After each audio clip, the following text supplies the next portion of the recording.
Hi అండి, అందరికీ నమస్తే. ఈరోజు మనం మంచి రుచికరంగా ఎల్లిపాయ కారం తయారు చేసుకుందాము.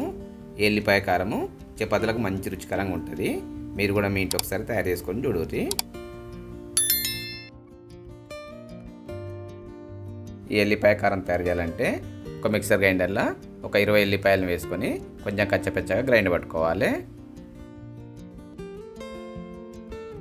ఎల్లిపాయలను గ్రైండ్ పట్టుకున్నాం కదా, ఇప్పుడు దీంట్లో 2 చెంచాల కారము, చెంచా ధనియాల పొడి, రుచికి సరిపడినంత ఉప్పు, అట్లనే కొన్ని నీళ్ళు పోసుకుంటా ఈ ఎల్లిపాయ కారము మరీ గట్టి కాకుండా మరీ పలస కాకుండా మెల్లగా కలుపుకోవాలి.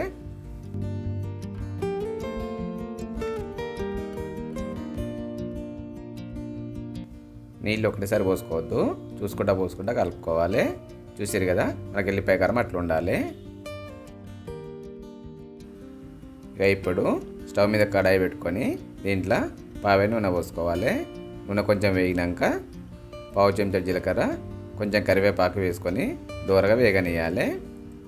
ఇవి దూరగా వేగినాక మనం గ్రైండ్ పట్టుకున్న ఎల్లిపాయ కారాన్ని కడాయిలో వేసుకొని తక్కువ మంట మీద దీనిలో ఉన్న నీళ్ళు అనేవి కొన్ని ఇంకిపోయి నూనె సమరు పైకి తేలేదాకా నూనెలో ఉడికించుకోవాలి.